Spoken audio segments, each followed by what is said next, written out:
What's going on, Lotus Tribe? How y'all doing? Welcome to Ascension, the place of self and soul development. I hope all is well. I hope everybody is thriving. I'm sending you all so much love. The dreams have been absurd. Well, I wouldn't say absurd, but they definitely have been crazy or very vivid and intricate pieces into which I need to pay attention and sit back with that are still developing. The last time I came to y'all, a couple of days later, it was like 5 o'clock in the morning, and I'm sure that's going to be a whole video within itself. But the one thing that Spirit delivered to me was pour from a reservoir of love. But the image that I had was literally like a reservoir, and you see the water overflowing and pouring.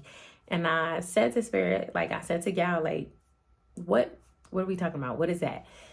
I'm still sitting with that. I don't want to come to y'all and give y'all messages without true clarity and understanding of what I believe that meant. But nonetheless, it's been a lot of shifting, taking place. Like when I say higher levels of consciousness, which has allowed you to step into a place of true overstanding, like, and not only in the overstanding, expressing compassion and grace, because you learning how to do it for yourself first and foremost. And like you just being so involved with spirit and playing with life, it has really allowed you to release some judgment. And I know that we've been working on that for a while, but really heavily releasing judgment. I think you having an understanding that everybody has their own journey. And so it took me all of these things for me to have clarity. Who am I to say to another person that the steps that they're taking is incorrect at 222, or the steps that they're choosing to navigate in, just because it doesn't look like mine, or just because I made different choices, that makes me better than, or them less than. Now, of course, yes, you have different levels of consciousness, but I think stepping away from a place of coming in and having that like superiority of like, oh, I have higher level of consciousness. It's like, no, it's a wave, and everybody's journey is different. But really, really reintroducing yourself, not only to yourself, but the rest of the world, and being absolutely unapologetic for doing so. And I don't feel that it's coming from a place of like, F you per se. I feel like it's coming from a place of, I'm honoring myself. I'm being true to myself. I can only live with myself, sleep, breathe with myself. Now, I'm not talking about like you have kids and you have families. Like, of course, they're in your 3D expression, but I'm talking about really, really living with yourself, doing things based on your moral conduct and your integrity, really showing up in spaces and saying, hey, this bothers me. I can no longer accept this. Hey, this relationship has to look different, or we're going to have to let this go because this is no longer fruitful for me. And really just being compassionate in the space to say to a person or circumstances or situations that it's not necessarily just you, but it's in fact me, and I'm just requiring something different. I'm holding myself accountable for the life that I want to live. And although I may be faced with challenges, I can alchemize that space. Like, that was a conversation that I was having yesterday. Like, oh, I know. So for me, I know that I've struggled with that egotistical, narcissistic identity of saying like, oh, you're broken, let me come fix you. And upon me fixing you, you can then validate how valuable I am. That's been something that has been clear. Like, you've been navigating in your past that way. No more. It is not up for me to find people to fix them, set these expectations upon me fixing them or the idea of me fixing them, and then say, you need to give me that because it's contingent on this. And so for me, a way that I alchemized that energy was, I love my plants. I can't wait to get my full vegetable garden and my fruit garden, but my indoor plants, and I have my propagation wall, and when one of them are not doing well, it allows me to use that energy more immediately.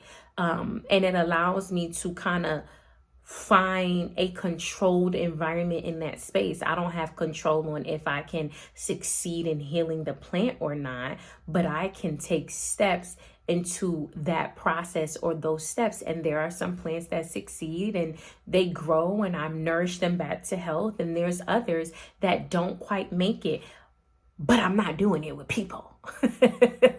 I'm not walking up to somebody and picking a relationship and saying, hey, you need to love me because I can fix you, right? So that's just one way of looking at it. We're learning how to alchemize our energies. We're learning how to say, I see this in my life. I may like to gamble. I may like to do these things, but instead of me doing it in a way to which I am doing it unhealthily or I'm blowing my money, I'm doing it in a way where maybe I'll plan a trip to the casino 3-4 times to play with life, to feed that version of me. Or maybe it's me being in my inner youth and I played this sport or I danced when I was younger. And now that I'm an adult, yeah, maybe I haven't done it professionally as of yet. That doesn't mean that the dream dies. What I can do is I can alchemize that energy in my present self, and I can join clubs and I can join groups, or I can go out, once a month dancing just to nurture that space. So it's really finding, ways of which we had a lens or a perspective, or where we were looking at things with a negative light and saying, hey, I am the master. The world is my oyster. Life is a game. It's up to me. I don't have to keep playing the same tune. I have the power within my hands to really alchemize this and mold this and create a creation or birth a creation to which I'm living in that expression. I'm living in an expression that I truly enjoy, and really embodying that and reflecting the people that I want to see in my current version of myself. And of course, those things will change over time as you continue to grow and have new identities, but having that foundational tool of being able to do so. What I'm hearing is, I don't know why I'm hearing this, call on Archangel Gabriel, call on Archangel Michael. I know in my archangels, but I don't work with them hand by hand, side by side. So that may be a particular message for someone out there. Ask them to guide you. Ask them to assist you. Ask them to walk with you in your path. Okay, gal. I have some journal prompts. Y'all know how I do. I just wanted to get that out. But it, really, really, truly, there's a lot of purple in this. Actually, there's 4 purples in the space. 4 purples in the space. We're clearing out our pineal gland. We are really, really raising our level of consciousness. We have personal growth, completion, compassion, happy ending, birthing, happy beginnings, happy new beginnings. Like, just because you have an ending in one place, and I believe I said that before in one of my videos, like, just because you're having an ending in one place, it doesn't mean that it always has to be painful. Like, yo, I made peace with this version of myself.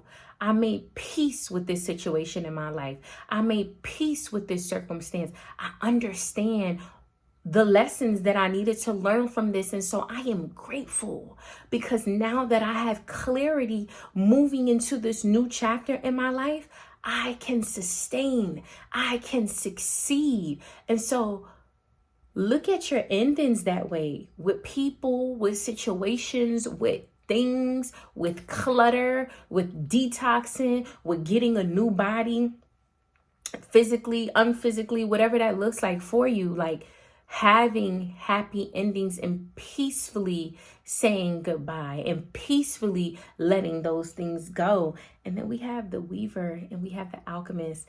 I talked yesterday in that conversation about listening to the book The Alchemist, which is my favorite book by yet. Let me know in the comments if y'all have ever read The Alchemist. It is an absolute treat to the 3D expression. It follows a young boy through his journey. And ultimately, he wanted to go find gold, and he met an alchemist along the way. And you learn as you get to the last place, like he learns how to talk to the wind. Well, he talks to the wind. And you see, like, when he gets to that place throughout his journey, how he had been alchemizing his energy the whole time, how the universe had been in assistance with him the whole time, how he was interacting constantly with God or the Most High or consciousness in ways of which it was setting him up to get to that next place in order and figuratively, which led him back home. Like him looking for the gold led him back home. It led him right back where he started. But he needed to go on that journey. And he needed to have that faith. He needed it. He needed it. He needed to be challenged. And the home was truly a representation of him and God being within you. And I feel like if you're watching this video and you're in this energy, you are very clear. You are very clear that you're raising levels of consciousness and you've been studying and you've been doing the work. I'm not just talking about, oh, I'm showing up committing to New Year's resolutions and I ate grapes underneath the table. Like, I'm not talking about that. Yes, okay, we did that. But I'm talking about really raising your level of consciousness and truly understanding this thing we call life and the experience, right? So I'm sure there's nothing but great things to follow from here. I'm hearing come up with the title of this. And to be honest, I feel like I just named one Life is a Game, but it's you raising your level of consciousness. That's what the video is going to be called. You raising your level of consciousness. Raising your level of consciousness. And the healing leads there, even though it's exhausting. And the love leads there too. The love leads there. I think when you embody love, it gets you where you need to be. And so just reading some of the things that I jotted down. Again, I heard the pouring from the reservoir of love. And I'm still sitting with that. That's, I feel like, going to be a whole video when I have clarity and understanding. Looking at yourself and reintroducing yourself to others. You're an alchemist. You wasn't an alchemist before. Or you're learning how to practice alchemy, which you wasn't doing before. So each time you got to reintroduce yourself because you've learned something new. You've embodied something new. You've become somebody different. It says, I said it already, higher level of consciousness and effortlessly living. That's key right there. One of the things that I've learned, and I got a little bit excited, but one of the things that I learned is like, we want to work, especially if you're here, you want to work on yourself. You want to show up being the best version of yourself. You know what it takes. And so you tend to be a little bit more harder than yourself than necessary to accomplish those things. Like effortless living. Effortless. Yes, you do the task, but you don't have to do the task with all that back thought. You don't have to do that task and go about it like, oh my God, I gotta do this. I gotta do this. I gotta do this. Still, I gotta do this. I gotta do this. Oh my God, I gotta call these people. I gotta do this. And I gotta make the bed. And I gotta do this. And I gotta perform. It's like, no. You're navigating your space in essence of everything's a task. There's no enjoyment. It's like 1, 2, 3, next, boom, boom, boom. Live life effortless. Do your tasks effortless. Do it from a place of love. Do it from a place of pouring out of the reservoir. When you making your food and you cooking your food, instead of looking at it like a task, I enjoy making this food that's about to nourish my mind, my body, my soul, my spirit. Instead of looking at work like, oh my God, I gotta go to work and I don't want to be here. I have the ability to work in this space that brings me income, where I'm earning income. This is just a step to get to the next step. Oh, I gotta do the laundry and I have to fold the clothes. Oh, look at all these clothes that I have that I get to embody and I get to fold. I'm gonna play dress up in my closet later. You understand? Having a partner that may need some more words of affirmations instead of like, oh my God, this is getting tired. I gotta do this. I love you. Thank you for being you. Thank you for being you. And again, as you learn to find compassion for yourself, you will then learn how to extend it to other people. And it creates a better environment ultimately for you, because you are now reflecting what you are. And so you're not going to get that hesitant energy. You're not going to get that energy that's like, oh, because you're approaching it different. You're approaching it with a different lens. And for the people and situations and circumstances that don't belong, guess what? It won't be able to last because it's inconsistent with your frequency. That's what I got, y'all. That's what I got. Nonetheless, sending you so much love, sending you so much light. I gotta go get my babies. I hope all is well and everybody is thriving. Let me know y'all thoughts on what spirit means, what gown means when she says, pour from a reservoir of love. Let me know y'all thoughts on that. What are y'all thinking about that? How are you showing up in your life being more compassionate? If you feel like you know somebody who needs to hear this message right now in this moment, don't forget to like, don't forget to share, and don't forget to subscribe. It helps this message, this light, get out to other light beings who need this, who are at the precipice of their change. Until next time, everyone, sending y'all so much love. Yeah.